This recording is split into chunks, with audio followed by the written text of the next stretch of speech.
Hey y'all, hey, it's Shalana Elori. Welcome back to my channel. If you are new, make sure you subscribe. Anyway, gonna jump right straight into the video. So today we're gonna talk about 3 things that are draining your energy. 3 things that are draining your energy and you don't even know it. You don't even know it. You don't even know it. So let's get into it. So the first thing, hopping on social media as soon as you wake up. Like, I don't care if you run a business or anything. Like, if it's an emergency or something like that, yeah, cool.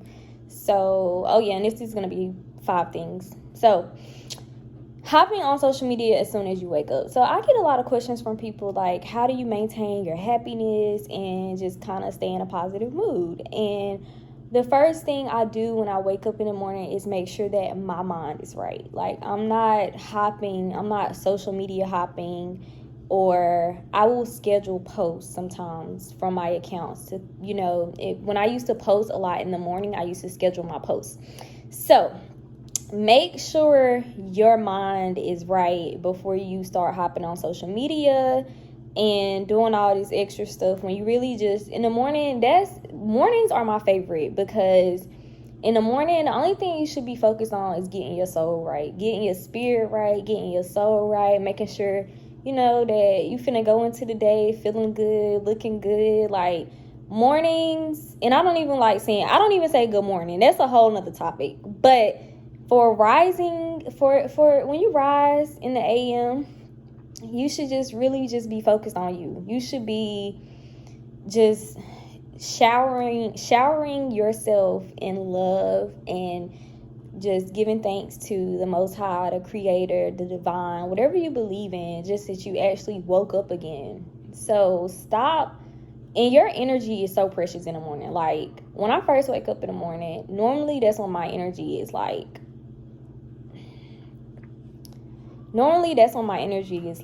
sky high. Like, I'm creative, I'm just in a good mood. Just the risings are special, they're sacred. So why would you displace your sacred energy into social media and texting people back, answering the phone? Like, for the first hour or 2 of your day, or however much time you need, you should be really just spending that time focusing on yourself. You shouldn't be looking at people's stories. You shouldn't be doing a whole bunch of stuff in the rising time before you really focus on yourself, because you're giving, if you do this, you're giving away energy to things when you haven't even made sure your energy was right. So when you come in contact with other energy and you haven't really focused on yourself, you don't know what's yours and what you picked up from somebody else. You feel me? Like, you could wake up feeling perfectly great, and then you get on social media and you just attach to somebody's emotions or something somebody put out, when you really haven't did a check-in with yourself. So that's the most dangerous thing that you can do, is really social media hop, just going through social media mindlessly. And I know we're in a generation where, like, social media, like, we have businesses, everybody is kind of running off social media, but I don't care. Focus on yourself in the morning, in the rising time, and just as soon as you wake up. And that's at any given time. Like, not even when you rise up in the morning. Any given time that you take a nap, wake up, you should not spread that energy you shouldn't waste that energy on anybody or anything. And you should really just be using that energy to kind of just think and focus on yourself. Okay, so moving on to number 2, holding on to dead situations. So I know we're all guilty of this, but holding on to dead situations and trying to make people change and be something that we want them to be, instead of allowing them to change on their own. So we really have to get out of doing this, trying to make people be something that we want them to be, because now we're putting all this energy onto them when we should really be putting that energy back onto us. Like, this is, you can give people guidance and try to help them as much as you want to, but once it becomes like a force, and I know this because I did this, like when I first started on my spiritual journey, and I was just trying to make people see everything that oh wait, my phone is about to fall and it's dying. So when I first started on my spiritual journey, I was trying to make everybody see what I was seeing. And I was just trying to bring everybody into my experience and my reality. And sometimes certain people just aren't ready for what you are trying to show them. So you just got to be patient, allow people to come to you. When people come to you like, I want to learn more about this, and tell them, it has to be an equal exchange, because once you just trying to force out this energy on somebody and they're not ready for it, then it's just wasted energy when you could have just been focusing on yourself. So the third thing is stop comparing yourself. Stop comparing yourself.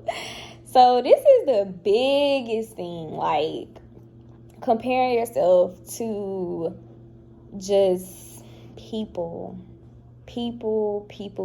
just comparing yourself, comparing your journey, comparing where you're at in life, because we all have our own unique journeys. So when you compare yourself, you're actually taking away from yourself by even thinking somebody is so much better than you by comparing yourself, when you should really just be focusing on what's inside of you. You should be focused on you. You really just should be focused on you and learning yourself. Like, there's so much that we have to learn about ourselves. There is so much you can learn about ourselves. Like, it's honestly, I'm at a stage in my life where I'm like, you know what? I should have been doing this earlier. I should have been focusing on myself earlier. Like, I wasted so much time comparing my journey and trying to figure out what I was supposed to be doing based on what somebody else was doing with their life, and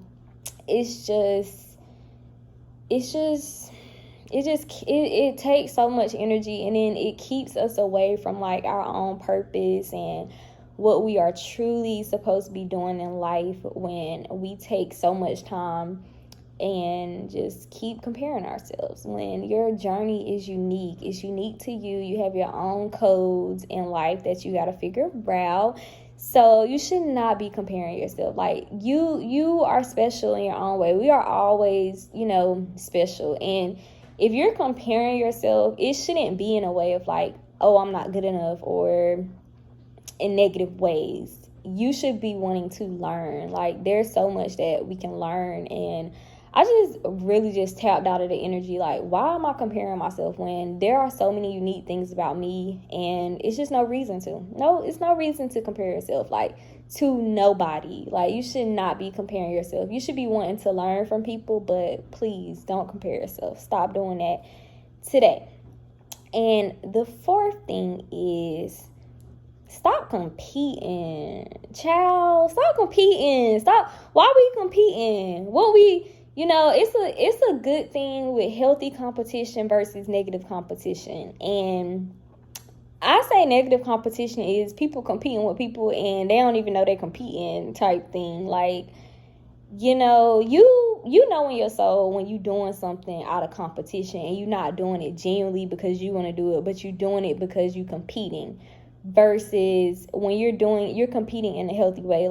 Say if you want to be and let's say in track and field, people competing, y'all racing. I feel like that's healthy competition. Y'all doing the same thing, y'all in the same lane. You trying to be number one, they trying to be number one. That's healthy competition.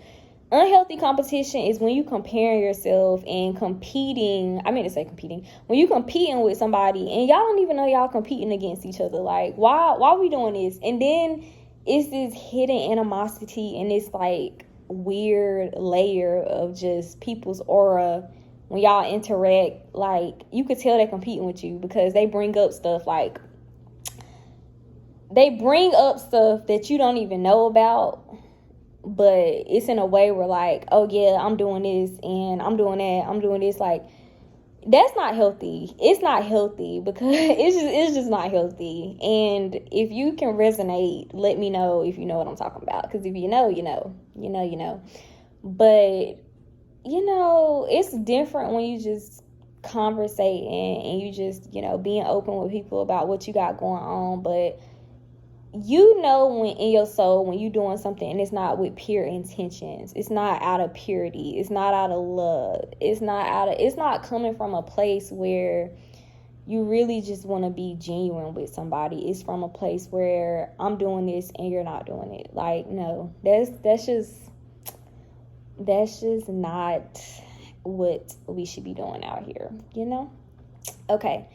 And the fifth thing is showing a lack of gratitude. So not showing gratitude, like, in this form, I mean, you have to be grateful for where you are at right now, because the old versions of you help you to become who you are now and help you to get to where you are now. So like recently, I know we try to rush through this process of life and we try to just keep rushing and just like, I'm trying to achieve that, I'm trying to achieve this, I'm trying to do this, I'm trying to do that. And this is great. I think it's very great to be a high achiever, because I'm a high achiever and I like, always just doing something different and going after different goals and doing stuff that I thought I could never do. And I think that is a beautiful thing. But when you don't show gratitude for where you are at, the things that you've learned, the people that are pouring into you, it comes off in a way to where even to the divine and the creator, as if you're not grateful. And when you continue to move through life as if you're not grateful and you don't show gratitude, then you just kind of not come from a humble place. And when I say humble, I say in a way of just respecting your existence and the way of life, and respecting the people who took the time to pour into you. Like, you just gotta show gratitude. And it can be in the simplest ways. Like, if somebody has done something for me and I know that they didn't have to go out of their way, like, periodically I will just always show my gratitude to these people who have poured into me when I was down, and just stuff like that. Like, you got to show gratitude. And I think we're in a way where we get so used to people doing stuff for us, and just used to just thinking, oh, it's supposed to happen, it's supposed to, and you have to be grateful, because we always need people in some way. Like, we always will need people in some shape and form. We're going to always need people. So when you come from a place of like not, being grateful for how far you've come, and not being grateful for the people who poured into you during times where you were low or you really needed help, it just comes off from a place of, I'm not grateful. I'm not grateful for this life. I'm not grateful for the people that the divine placed in my life. And it's all about me. Like, you can't be that way. So I try to make sure that the people who actually pour into me and, fulfill me in certain ways that I once couldn't do for myself, I try to make sure, that it's equal give and take. So, and the reason this drains your energy, because when you come from a place of gratitude changes everything. Like, when you come from a place of gratitude when you come from a place of gratitude, basically it's just it opens your heart space, and it opens your heart chakra to receive more and to give more. And I realized this was one of the major things that was kind of blocking off my heart chakra like a while ago, just kind of moving through life unconsciously, and I've always really been a grateful person, but it's always ways that we can be better. And I feel like now I'm mastering that, as far as just being grateful, even for the things that are in my life right now that are helping me, and people who are pouring into me. Like, I just express my gratitude, and just expressing gratitude, because if you wake up in the morning, is the first thing I do in my mind. I'm, just reciting and saying to myself everything that I'm grateful for. And when you come from that place, you'll move throughout your day in a more peaceful way, and you will attract more to you. Because when you moving through your day like you're not grateful for stuff, and you on a subconscious level, like, you're going to reflect this energy back out to you, and you're gonna be wondering, like, I'm not receiving as much as I used to, or I'm just, my vibration is like all over the place. So when this happens, it can be from a lack of gratitude, and people will want to stop dealing with you if they feel like you an ungrateful type of person, like you always just coming to take. So again, this can drain your energy, because it's gonna come from a place where you're always just grabbing from stuff. You're grabbing. You're not being appreciative for where you are right now and the people. And so just be grateful for where you are right now, and grateful for where you're going, and make sure that you are showing love to yourself, the divine earth, the people who are pouring into you, and all that good stuff. So these are 5 things that are draining your energy, things that you need to change today, and give it 30 days. I say 30 to 60 days, reprogram, shift your paradigm, get your vibe, get your frequency in check. Okay. So anyway, if y'all are interested in more videos like this, just let me know. But I'm going to be giving y'all more content like this anyway, because people always come to me with these questions. So I figure I would share things that are beneficial to people. I've always pretty much blogged about these type of things, like, along my journey. So so get ready for more content, and make sure, if y'all resonate with the video, hit the like button, and I'll see y'all in my next video. Much love.